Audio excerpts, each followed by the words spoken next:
today is mag-unboxing po kami ngayon ng H7 Regenerating Skincare Set. So, ayan. Excited na po kami mag-unboxing nito. H7 Regenerating Skincare Set. At excited na din po si Mommy na gamitin ito. So, ano nga po pala ang nasa laman ng ito? So guys, thank you. So guys, makita po natin sa product na ito ang kanyang brand name. So guys, H7 Regenerating Skincare Set. So, exclusively distributed by Hyssop Incorporated. Makita rin po natin guys dito sa box kung saan po siya minanufactured. And then, dito sa H7, makita po natin kung ano ang ibig sabihin po ng H7 is repair, revive, renew, and restore, revitalize, regenerate, and remain. So guys, ayan po ang ibig sabihin ng H7. So sa kabilang banda naman po, makita natin sa box no benefits po niya. So guys, andito rin po ang proper storage condition at syempre, nakalagay din dito ang disclaimer. If irritation occurs, stop and consult a dermatology. So, guys, nandito rin makikita natin yung direction kung paano gamitin ng mga nasa loob ng produkto na ito. So, buksan na natin! So, yay! So, wow! So, ano nga bang meron dito? So, nahin natin tong Hyssop Perfect Glow! So, guys, Perfect Glow Soap. Soap. Soap! Ay, magpabukas ah. So, open natin guys. So, yan. Ito yung laman ng sabon. Wala, hindi ko maamoy kasi nakasara pa siya. So, malambot to guys. Oh. And then, ano nga bang meron pa? Toner. Ang Hyssop Regenerating Micro Exfoliating Toner. So, sabi dito, day and night, meron siyang 100 ml. And after naman ay ang Hyssop Apple Serum. So, nakalagay dito, skin, restore, repair, and renew. Meron siyang 30 ml. So, open natin yung laman.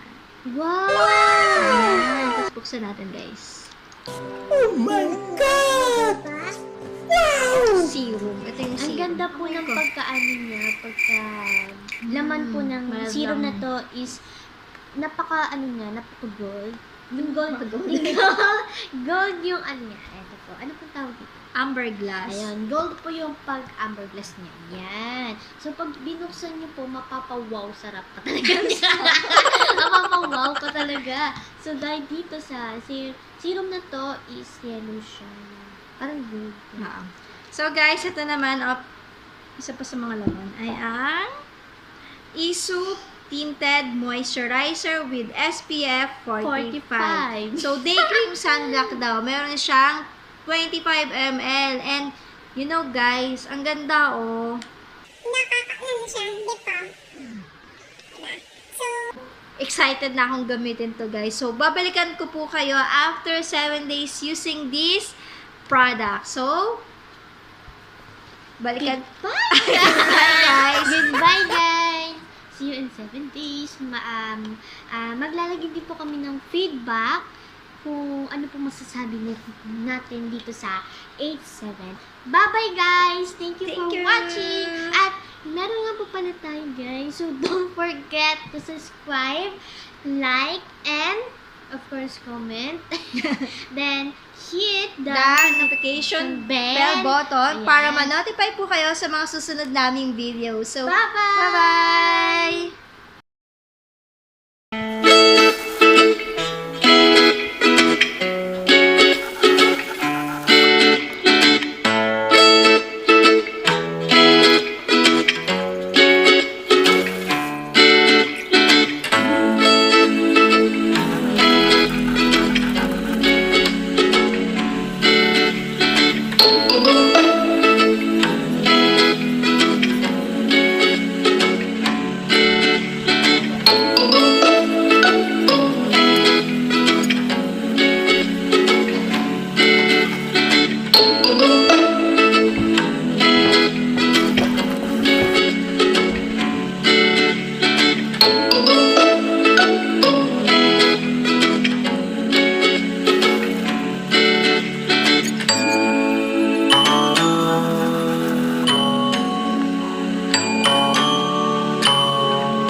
Hi guys!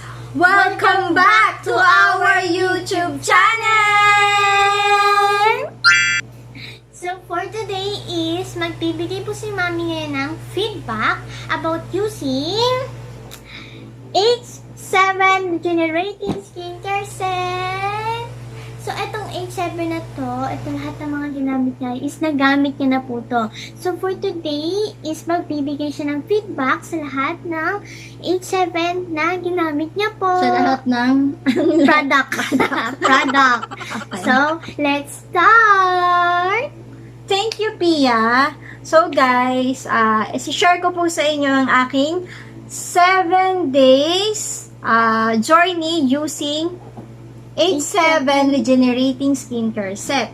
So guys, by the way, unahin po muna natin yung feedback ko about dito sa box.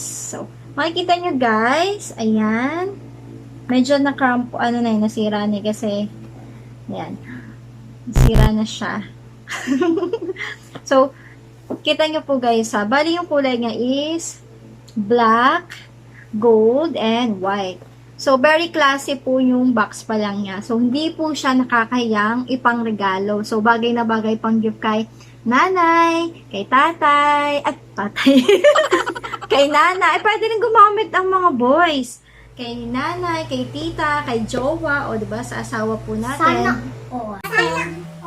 Para lagi silang fresh at hindi stress. So guys, kitang-kita nyo po guys, so box pa lang. Hindi nakakayang ipang regalo. So, punta naman po tayo guys sa soap. So, itong Perfect Glow Hyssop Perfect Glow Soap. Pwede po siyang gamitin face and body. And then, nakikita po nila natin sa sabon na to. Ay, teka sa. Wait lang. Ang init. Kapeng mainit. Mula na po siya, guys. Ayan. Ayan. Dilaw. Ang kamay. So, guys, itong soap na to, sobrang mild lang po ng scent niya. And then, malambot. Nung bula niya, hindi siya ganun kabula. Sobrang banayad sa skin at madali siyang pong bandawan. So, alam niyo po guys, sa lahat ng nagamit ko na sabon, ito yung nabet ko kasi, iba yung scent niya, hindi po siya mahapdi sa balat. Kasi, ako po talaga, mapimple po ako. Once na gumagamit po ako ng mga ibang soaps, nahapdian po ako. So, guys, ito, yan, ganda. May tsaa. Parang tsaa. Kasi po yung ingredients niya ay may aloe vera leaf, rose hydrosol, vegetable, glycerin, olive oil, coco betaine, kojic, powder, carica papaya extract, may liquorized root extract, may rosehip oil, tsaka may essential oil, may vitamin C, may vitamin E, meron siyang clary sage essential oil. So guys, pure organic po yung ginamit sa soap na to. Kaya, very safe po siyang gamitin, lalo na kung masyado kayong sensitive sa face nyo. And then, next naman po ay ang Toner. So, syempre, pagkatapos ng soap ay toner. So, guys, itong Hyssop, kita ba nila? Hyssop Regenerating Micro-Exfoliating Toner. Katulad din ng sabon, ginagamit ko to ay day and Night. so, meron po siyang 100 ml. So, papaamoy ko rin po kay Pia. Nang amoy yun. Mabango naman. Pero hindi naman siya masyadong mabango. Masangsang, no? Parang sakto lang. Mild. Nung amoy niya, para ding amoy dahon-dahon. Bakit kaya? Kasi tignan yung ingredients meron siyang hazel extract, meron siyang sugar cane extract, merong aloe vera leaf juice, merong niacinamide, vitamin B3, apple, AHA, rosehip oil, meron din to, tea tree oil, essential oil, may vitamin E, tsaka may essential oil. So guys, itong ginamit kong itong toner na to, sobrang mild din po niyang gamitin sa face. So, during my 7 days na journey, meron po akong pimple. So, trigger po yung pimple ko. Pero guys, kahit na sabihin natin na may pimple po ako, yan, katulad po niyan. Pag ginagamit ko po siya, hindi po siya mahapdi sa balat. So, kahit madaanan pa po siya, hindi po siya mahapdi sa balat. And then, wala ka pong maamoy na parang alcohol. Yun, hindi niyo po siya maamoy na amoy alcohol. Tapos, hindi po siya mahapdi sa balat. So, dahil very organic to, gustong gusto ko siya. Tsaka, nahiyang po siya sa face ko. Sobrang mild. So, dito, sabi dito, micro-exfoliating toner. Pero, hindi ko naramdaman as in na nagbakbak ako. Parang, lang siya. Parang kang tubig lang na pinahid. Wala talagang Kasi walang pagbabakbak. And then, after ko pong gamitin nung toner, ito po yung ginagamit ko sa gabi. Ang Apple AHA. So, grabe, nakakalito, diba? Serum. So, itong serum na to, diba? Kung napanood niyo po yung 7 days journey 7 paggamit. days diba, medyo nakakatawa din yung sinabi ko din dito sa Wow Sarap. Pero, huwag yung naalalahanin yun. So, ito yung unboxing yun. Unboxing po yun, guys. So, ayan, diba, guys, ang ganda-ganda na ito. So, sasabi ko lang po pero kasi hindi po ako nakita niya gumamit. yung itsura. Opo.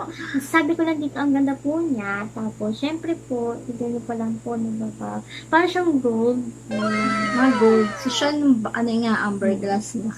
Yan. So, guys, ito, pakita natin yung laman. Ayan. Oh, diba? So, ito, guys, ito yung ginagamit nating serum. Ginamit ko sa gabi. So, bago ako matulog. Para saan nga ba itong serum na to? To restore, to repair, and to renew your face. So, syempre, maraming free radicals, oil, dirt sa face natin. So, kailangan din natin na ma-restore ng ating face. Kung mas na-stress ka na, diba? Kailangan may pampag-glow. So, guys, ang maganda rito, hindi po siya malagkit sa face. At, kinabukasan po, paggising ko, hindi po oily yung face ko. Unlike po sa mga ibang nagamit ko na rejuvenating na set. Tsaka ito, mild din po siya. Anong ingredients? Yun na, banggit ko na ba? So, guys, yung ingredients nito, meron din po siyang aloe vera, may leaf extract, vegetable glycerin, may apple, AHA. Tapos may castor oil, may sugar cane extract. Mayroon din po siyang papaya fruit extract, rosehip seed oil, citrus grapefruit, peel oil, radish root extract. So, kung mababasa niyo po lahat ng ingredients nito, sobrang organic po yung lahat ng laman nito. So, Very mild, very, super safe gamitin. And then, after po natin ng serum, meron naman po tayong Sunblock. Hyssop Tinted Moisturizer. So, ito pong isop na to. So, ito po yung ginagamit ni Mama. So, ano to? Panday po.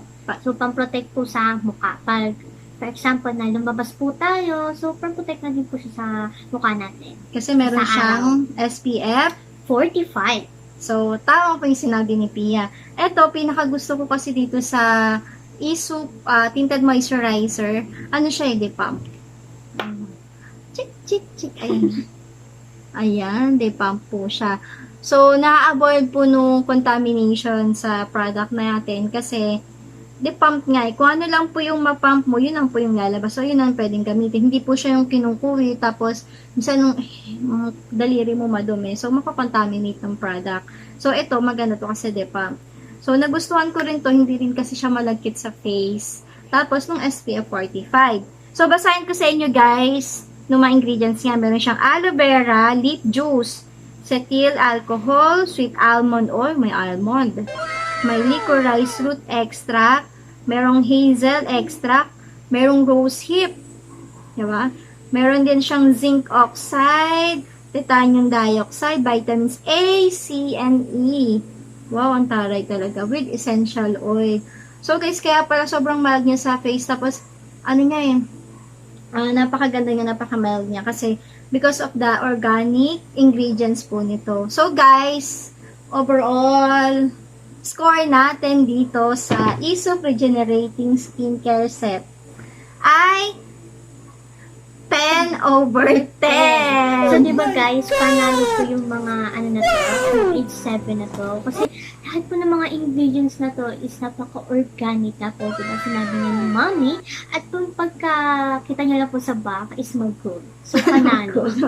Panalo. So guys, mahilig po siya sa gold and black. Alam niyo na po yung bibigay niyo kay Sophia. Sa gold, mayayamanin syempre guys. Hindi niyo maiisip yun, pero mayayamanin na product na to guys. Hindi.